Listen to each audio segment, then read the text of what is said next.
Mesdames et messieurs, chers téléspectateurs de Canal 3 Niger, merci d'être à ce rendez-vous.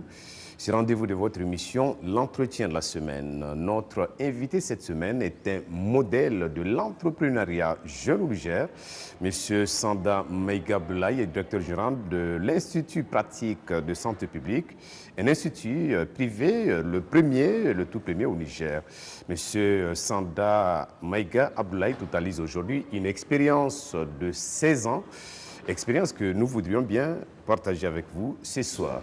Monsieur le DG, bonsoir et merci de nous recevoir chez vous à l'IPSP.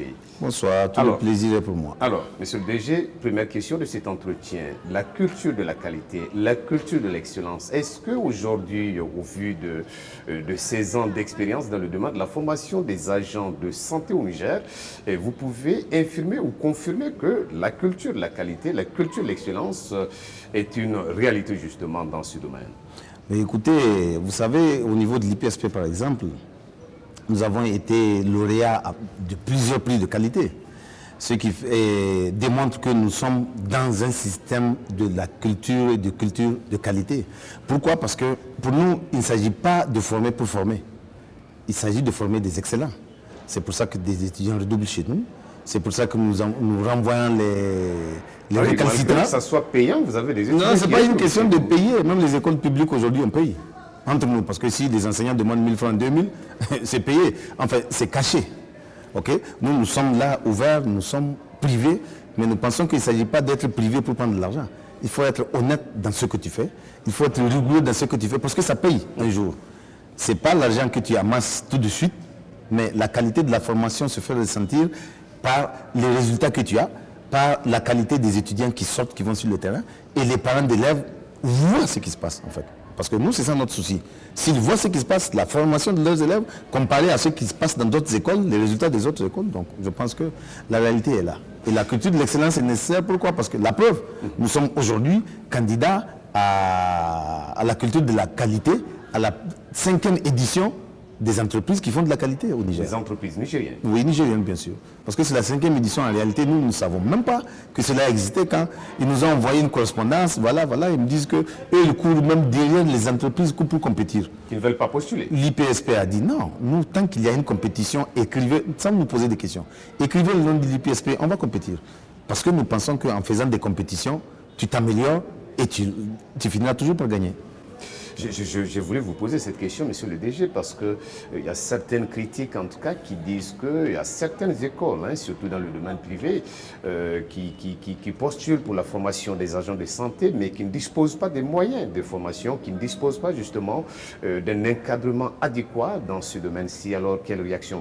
Vous savez, je ne peux pas parler au nom des autres écoles, mais je sais que cela est vrai. C'est pas seulement ne pas avoir le matériel nécessaire ou le personnel nécessaire, mais il y a des écoles qui sont dans des préfectures. Dans des préfectures, ce qui signifie qu'ils ne peuvent pas avoir le paquet minimum qu'il faut pour pouvoir assurer tous les stages des étudiants en première, deuxième ou troisième année. Parce que si vous n'êtes pas dans une région, dans le chef-lieu d'une région, il serait extrêmement difficile d'atteindre les objectifs assignés au programme de formation des agents de santé au Niger. Ce qui fait que, vous voyez, donc, mais quand même, nous sommes dans un pays où il y a trop de gens qui acceptent certaines choses quand ils sont à certains postes. Il y a trop de gens qui pensent qu'il faut que j'aide mon ami pour qu'il puisse lui aussi avoir une école. Il y a trop de gens qui pensent que, voyez-vous, regardez, aujourd'hui, il y a, je pense, 2 écoles de formation en santé à Gaïa. À Gaïa? À Gaïa, à la frontière du Niger, parce que je pense que des gens ont vu que certaines écoles de Niamey, notamment l'IPSP, accueillent beaucoup d'étudiants béninois. Donc nous allons créer une école à la frontière du Niger pour pouvoir bloquer les étudiants là-bas. Bon, nous, ça ne nous dérange pas du tout. Mais ce qui est notre souci, c'est la formation de qualité qu'il faut. Est-ce que cela est nécessaire là-bas ou pas? Je pense que c'est le ministère ou les ministères qui nous gèrent qui doivent répondre à ça, parce que c'est eux qui donnent les autorisations, ce sont eux qui nous contrôlent. Monsieur le DG, ça fait 16 ans que l'UPSP a été créé, puisque c'était en 2002 justement que cette initiative vous est venue. Alors on s'imagine aujourd'hui le nombre de cadres que vous avez formés, le nombre de jeunes que vous avez formés, et on sait bien que la politique de l'emploi est une préoccupation justement pour les autorités actuelles. Alors aujourd'hui, qu'est-ce qui vous autorise à penser que vous avez véritablement participé à la promotion de l'emploi dans ce pays? Vous savez, aujourd'hui, nous pouvons dire, sans nous tromper, que l'IPSP a participé et continue à participer au développement du secteur sanitaire du Niger. Pourquoi? Parce que nous avons une certaine fierté partout où nous allons. Nous trouvons des éléments, pas un élément, des éléments qui ont fréquenté l'IPSP. Qui sont sortis de l'IPSP. Partout, au Niger, dans la sous-région et même en Europe, vous les trouvez. Qui ont fait l'IPSP. Donc vraiment, c'est une fierté pour nous. Nous avons des contacts dans d'autres pays où c'est même des structures, comment on appelle, d'ONG, de services, de ceci, du HCR et autres, qui nous envoient des étudiants pour étudier à l'IPSP. Notamment parce que nous mettons du sérieux, nous mettons de la rigueur, parce qu'une formation en santé, c'est pas prendre de l'argent, c'est suivre les gens, parce que les éléments qui vont sortir avec leur diplôme en santé sont censés être bien formés. Parce que si nous ne faisons pas attention, nous risquons nous-mêmes de tomber dans les mains de ces étudiants-là qui ne sont pas bien formés. Et qui va tuer qui? Qui a autorisé à tuer qui? C'est nous-mêmes qui cherchons nos assassins, nos propres personnes qui vont nous envoyer à l'au-delà. Et je pense que ce n'est pas de notre devoir de faire en sorte que nous n'assurons pas une bonne formation. Et voilà l'intérêt de faire un examen d'État. Un examen d'État? Oui, parce que l'examen d'État permet d'éviter un certain nombre de tricheries, un certain nombre de tentations. Parce que s'il n'y a pas d'examen d'État, c'est la porte ouverte à toutes les corruptions. Et pour la petite histoire, je vous informe que certaines écoles ont voulu, d'ailleurs qu'après 5 ans d'examen d'État, reconnus dans la sous-région, reconnus ailleurs, félicités par tout le monde, des pays sont venus même chercher l'exemple du Niger, 2 pays notamment, dont je ne dirai pas les noms, sont venus chercher, voir comment le Niger fait son examen d'État. Certaines écoles ont pensé que non, il faut revenir à la case de départ. Ah oui, et pourquoi? Nous ne savons pas. Parce que peut-être qu'ils ne trouvent pas leur compte dans l'examen d'État. Et nous avons dit non, moi j'ai dit je suis désolé. Je suis venu à cette réunion pour 2 choses. La première des choses, pour que l'examen existe. Quelle que soit la manière dont vous allez faire l'examen, il faut qu'il y ait l'examen. Parce que, et les étudiants du Niger, et les étudiants étrangers qui viennent chez nous, mais c'est l'examen d'État qui les amène. C'est les diplômes signés par les ministères qui nous intéressent. C'est ça qui donne de la crédibilité. C'est l'État du Niger qui cautionne ces diplômes-là. Si cette caution n'existe plus, mais quel est l'intérêt que les écoles donnent des diplômes? Nous avons commencé par là, nous avons dépassé ce cap, nous avons évolué. Aujourd'hui que nous avons comment on appelle, une structure qui organise ces examens, où nous avons les examens qui se déroulent normalement, pourquoi voulez-vous qu'on annule? Mais je pense qu'ils sont revenus à la raison, ce qui fait d'ailleurs qu'on a repoussé l'examen dans ce retard-là que nous vivons aujourd'hui. Mais l'essentiel, c'est de faire l'examen. Et je pense que même les autres filières qui ne sont pas retenues pour l'examen, le ministère de la Santé et celui de l'enseignement supérieur doivent voir ce cas-là pour qu'on les mette dans l'examen national. Parce qu'il y va de la crédibilité des diplômes du Niger. Dans d'autres pays, quand vous n'amenez pas un diplôme de l'État, mais on ne vous écoute pas. On ne vous écoute pas. Cela veut dire que ces écoles ont voulu quand même qu'on leur laisse le libre choix par rapport à l'attribution de diplômes, par rapport à l'organisation justement des examens. Mais bien sûr, ils ont voulu, sous le prétexte que le LMD dit qu'il faut faire un examen, mais le LMD ne dit pas de faire un examen d'État. Mais nous disons que le LMD dit de faire un examen, mais il faut choisir le bon examen. Puisque le LMD a trouvé que nous sommes en train de faire un examen d'État. C'est le cas du certificat d'études qu'on annule. Moi, je vous donne mon point de vue. Hein. Mon point de vue, moi, je ne suis pas d'accord à l'annulation de l'examen, du certificat primaire. Ça n'a pas de sens. Tant que tu n'as pas de compétition, tu ne peux pas arriver. Parce que, regardez, quand on faisait le certificat d'études au Niger, on fait de l'examen national. Mais il y a beaucoup d'écoles qui n'avaient rien, qui n'avaient pas de réussite parce que les élèves ne connaissaient rien. Mais depuis que ça a été libéralisé et que tout le monde fait les examens chez lui, même si c'est l'administration qui envoie les épreuves, mais c'est les enseignants qui corrigent, toutes les écoles font 100%. Mais qui est fou, comme dirait quelqu'un? Tout le monde est 100%. Donc tout le monde va dire non, moi mes élèves sont... Excusez-moi. Mes élèves sont les meilleurs et nous avons fait 100%. Mais en réalité, si c'était un examen d'État contrôlé par l'État, mais ce n'est pas le cas qu'on verra certainement. D'où l'intérêt de garder l'examen d'État, quel que soit le cas, quel que soit le coût que ça demandera. Monsieur le DG, aujourd'hui on parle d'une vingtaine d'écoles privées de formation en santé publique au Niger. Est-ce que c'est quelque chose de positif ou de négatif selon vous? Bon, de mon humble Est-ce que avis, ce ne serait pas de trop en fait? de mon humble avis, ce n'est pas les écoles qu'il y a de trop. Les télés, vous n'allez pas me dire qu'ils sont de trop. Moi, je pense que la concurrence crée la qualité. Mais le problème qui se pose, c'est comment on contrôle ces écoles. Comment on donne les autorisations à ces écoles. Qu'est-ce qui se passe en dessous? Juste le problème est là. Parce que quand on ne contrôle pas ce qui se passe dans les écoles, quand on ne demande pas une certaine assurance dans la formation, je pense que c'est là où on biaise les données. Et c'est ce qui n'est pas bon. C'est pas le nombre d'écoles. Parce que si on fait c'est un domaine sensible. très sensible. Si on fait un très bon contrôle, un très bon examen, il y a des écoles qui vont se fermer d'elles-mêmes. Puisque tu n'as pas de résultats, puisque tu ne peux pas répondre à un certain nombre de critères posés par les ministères. Donc tu vas fermer.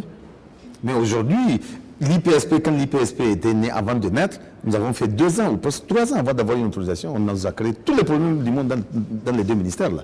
Surtout à l'enseignement supérieur. On nous a amené nos dossiers par là où on ne devait même pas les amener. On a eu des papiers par-ci, par-là avant. Mais aujourd'hui, Jibo, si vous voulez créer une école de santé, il suffit d'une semaine, vous avez vos dossiers, une semaine, vous avez une autorisation pour créer une école de santé. Oui, tant que vos papiers sont à jour, c'est terminé.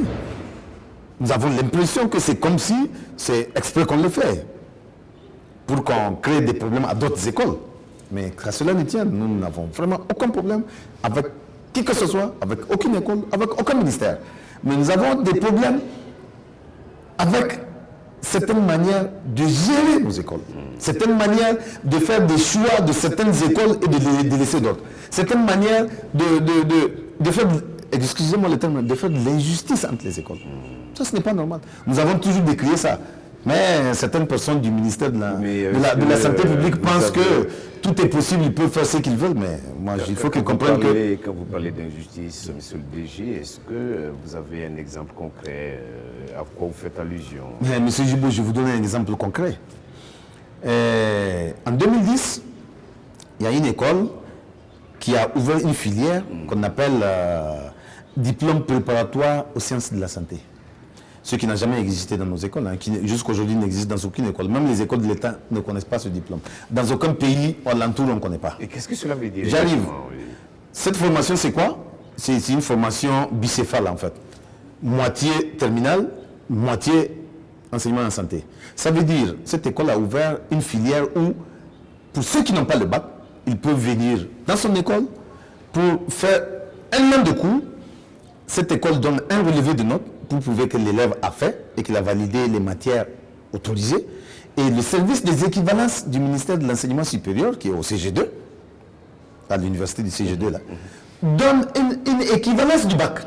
Tenez-vous bien, une équivalence du bac. Ça fait un an. Mais un an de cours. Entendons-nous, qui est fou pour aller faire le bac national? Si je peux passer par là pour avoir le bac, ou c'est facile, ou c'est un directeur qui signe pour dire que tu es bon, c'est pas un examen, qui va faire? D'abord, ce n'était pas normal. Connaissant le Nigérien, parce que je le suis aussi, j'ai dit, bon, si on ne peut pas interdire ce diplôme, parce qu'en fait, entre-temps, nous étions rentrés dans les programmes de l'OAS. Et les programmes de l'OAS, dans les conditions d'admission des élèves dans nos écoles, tout était clair. C'est les bacs ou les anciens diplômes reconnus.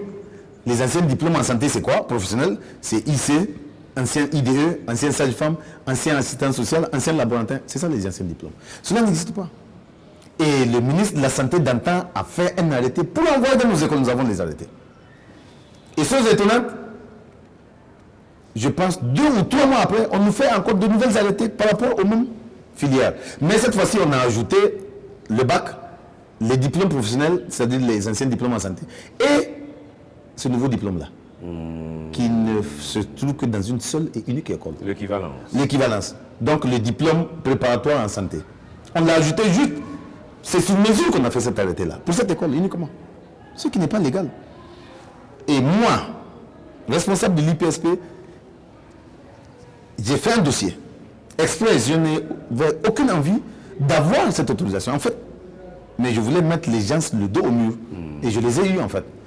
J'ai fait une demande, j'ai déposé au service des équivalences. Puisque vous avez donné à un tel une autorisation pour faire, comment on appelle ça là, une formation de diplômés préparatoires en santé publique, je veux aussi cette autorisation. Puisque moi, mon école est née avant son école. Quelle fut ma surprise quand la commission s'est réunie, le représentant du ministère de la Santé publique, d'antan, qui était à cette réunion, avait suggéré à la commission de ne pas donner l'autorisation à l'IPSP. Voilà la raison avancée. Et nous avons le papier d'ailleurs. Ah oui? Voilà la raison avancée. Comme le Niger est rentré de plein pied dans le programme de l'OAS, l'OAS ne dit pas d'accepter ce diplôme, donc ce n'est pas la peine d'autoriser une nouvelle école à faire cette formation. Ça veut dire que cette pratique n'a plus cours aujourd'hui? Logiquement. J'ai dit d'accord, il n'y a pas de problème, c'est bon. Mais si je n'ai pas cette autorisation, ça veut dire que si on fait les LMD, on accepte les conditions d'admission, celui qui a l'ancienne autorisation aussi, on doit annuler. Et pour avoir l'annulation, j'ai fait un an. Ce n'est pas quelqu'un qui a suivi le dossier, c'est moi qui ai suivi le dossier, pas quelqu'un. Pour qu'on annule l'autorisation de cette école-là. Vous savez, moi, je n'ai rien à cacher. Hein. Pour qu'on annule. Et je vais vous le montrer aujourd'hui à la télé. Nous avons eu ce papier qui annule l'autorisation donnée à cette école. Et ce papier, on l'a envoyé en ampliation à l'intéressé, au ministère de l'Enseignement supérieur, au ministère de la Santé publique. Tous ont eu, et moi aussi j'ai eu parce que je suis l'initiateur de ce document. Juste pour qu'il y ait une justice. Mais tenez-vous bien, ce n'est pas terminé. Ah oui? Oui, ce n'est pas terminé parce que la Commission nationale des examens de certification en santé au Niger a continué à accepter des diplômés de ceux qui ont ce soi-disant bac, qui n'est pas un bac, qui n'est pas un diplôme reconnu même au Niger, en fait. Parce que ça a été annulé. Moi, on ne me donne pas d'autorisation. Lui, on ne lui retire pas son autorisation, il continue à faire. Jusqu'aujourd'hui où je vous parle, parce que la dernière fois, on a fait une réunion à Sador et je les ai rappelés. Ça fait 3 ans que je vous amène ce papier pour annuler, pour refuser.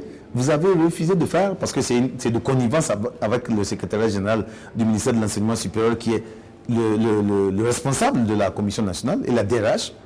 Mais ils estiment que, parce que vous savez, quand certains sont dans certains postes, ils pensent que ça ne va pas bouger et que tout est possible, ils peuvent tout faire. Ils oublient qu'en face d'eux, il y a des gens qui sont têtus, qui ne laissent jamais les choses passer.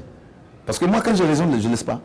Voilà la question. Et je les ai informés que moi, je veux prendre un avocat, pour poursuivre ce dossier. Et mon avocat a écrit à la Commission nationale, au moment où la Commission nationale des certifications s'est réunie au niveau de leur siège, pour pouvoir commencer les travaux. Donc avant les travaux, on a fait une correspondance pour les dire, voilà ce qu'il y a. Il y a une rupture d'égalité et il y a un papier qui annule ce genre de diplôme. Donc on n'acceptait pas ça pour les examens. Ils ont pris le papier, ils ont rigolé, parce que moi je n'étais pas là, j'ai eu les rapports.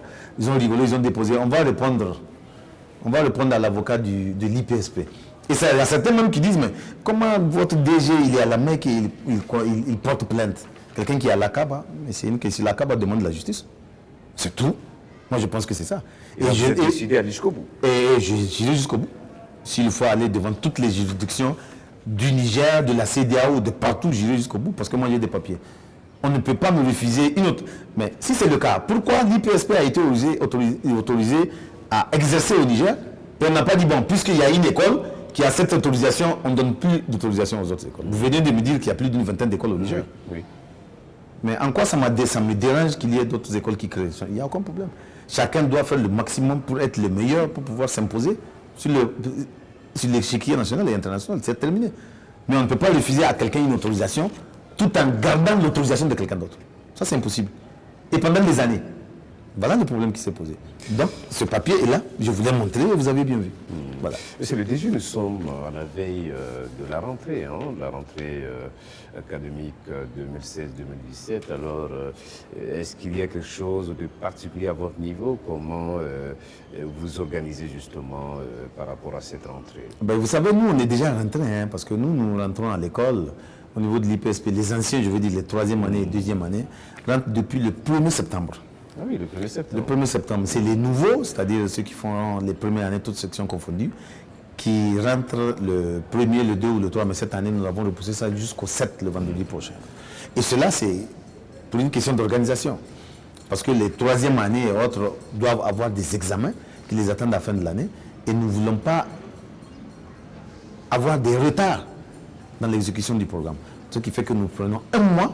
Si vous voyez bien, en Europe et autres, c'est en septembre, ce n'est pas en octobre que les gens viennent à l'école. Donc nous prenons un mois d'avance pour pouvoir faire le maximum. S'il y a des possibilités de faire des révisions à nos élèves, nous faisons ces révisions-là pour que nous puissions respecter notre leitmotiv. Nous l'avons toujours dit, nous ne nous contentons pas d'être bons, mais d'être les meilleurs. On ne peut pas être meilleur tant qu'on ne travaille pas. Tant qu'on n'a pas de compétition, ce n'est pas possible.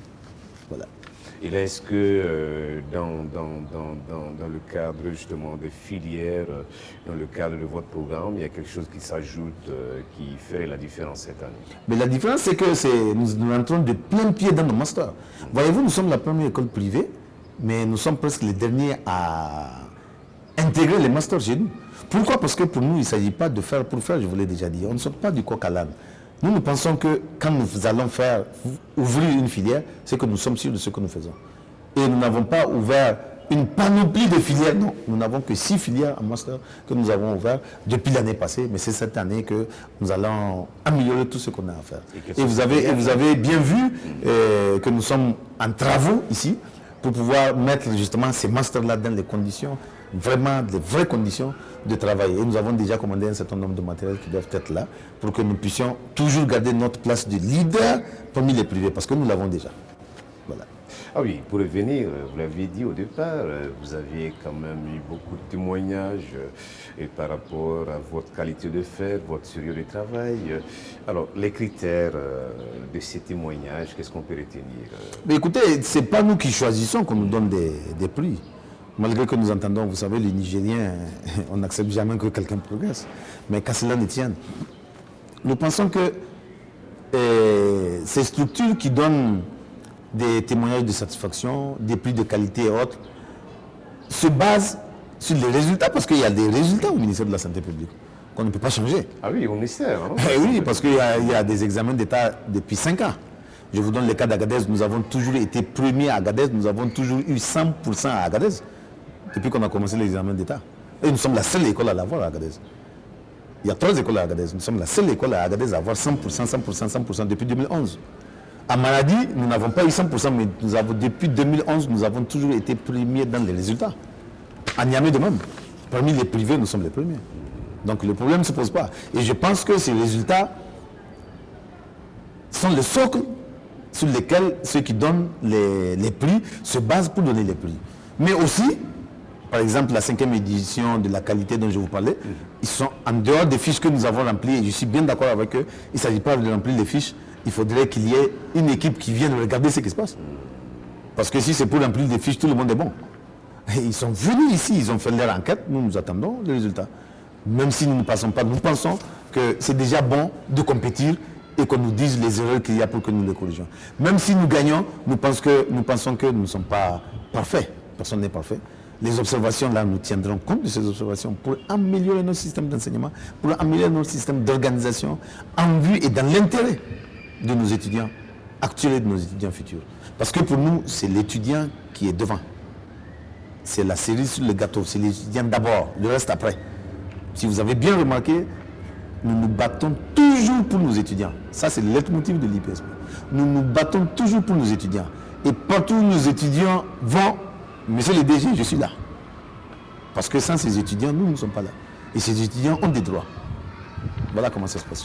Monsieur le DG, est-ce que vous avez une idée des jeunes Nigériens que vous avez formés depuis la création de l'IPSP en 2002 à ce jour? Le nombre exact, ça va être extrêmement difficile que je vous le dise parce que vous ne m'avez pas averti qu'il y avait des questions sur les statistiques, je ne l'ai pas, mais je sais qu'ils sont extrêmement nombreux. Extrêmement nombreux. Partout, il y a d'autres qui ont fait leur 3e cycle, il y a d'autres qui sont au Canada, il y a d'autres qui sont en Belgique, qui étudient dans les écoles de santé en Belgique, qui font autre chose, il y a d'autres qui sont dans d'autres pays africains, il y a d'autres qui sont au Bénin, qui sont dans les écoles de santé de l'État au Bénin qui donnent cours, il y a d'autres qui sont au Kenya, nous avons des informations de certains d'entre eux que nous avons et qui font un très très bon boulot, un boulot remarquable. Et grâce à la formation de base qu'ils ont reçue au niveau de l'IPSP. Et nous sommes très fiers pour eux. Et c'est l'occasion d'ailleurs de féliciter tout notre personnel d'encadrement, que ce soit à Niamey, Maradi, Agadez, pour ce travail remarquable qu'ils font. Et c'est grâce à ce travail que nous avons ces meilleurs résultats. Et nous souhaitons avoir ces mêmes résultats cette année. C'est ça notre objectif. Parce que nous avons mis le paquet pour que cela soit. Et c'est ça que nous voulons. Monsieur le DG, votre mot de la fin? Mon mot de la fin, c'est à l'endroit du ministère de la Santé publique et à la Commission nationale des examens. Il faudrait que les gens respectent les choses. Il faudrait que les membres de la commission, certains aient le courage de dire ce qu'ils pensent. Parce que nous avons l'impression que beaucoup des gens de la commission régionale, de la commission nationale, ont peur de dire ce qu'ils pensent. Peur de qui? Il faut avoir peur que de Dieu, pas d'un être humain. Moi, personnellement, c'est mon cas. Je ne peux pas comprendre à ce que vous voyez de l'injustice. Vous ne parlez pas et des gens vous imposent leur loi. Une seule personne vous impose sa loi. De quelle loi? Parce que je suis convaincu que si c'était l'IPSP qui avait cette formation, qui avait ce diplôme-là, comment ça? Ce serait fini avec l'IPSP et avec son DG. Mais malheureusement, ce n'est pas nous qui créons les problèmes. C'est les autres qui créent les problèmes, mais on n'arrive pas à sanctionner les gens parce que certaines personnes sont mieux quand il s'agit de parler de quelqu'un d'autre. Mais quand il s'agit de l'IPSP, ce sont eux qui font tes commentaires. Mais qu'à cela ne tienne, je pense que, comme dit quelqu'un, le chien aboie, la caravane passe. Et nous ne laisserons jamais l'injustice miner notre pays, en tout cas notre secteur, tant que nous sommes là. Voilà. Merci, monsieur le DG, pour cet entretien que vous avez bien voulu nous accorder. Chers téléspectateurs de Canal 3 Niger, nous sommes à la fin de cet entretien. Nous recevions pour vous monsieur Ablaye Sanda Meiga, il est directeur général de l'Institut pratique de santé publique, la première école privée de formation au Niger. Merci de l'avoir suivi, ce serait à la prochaine.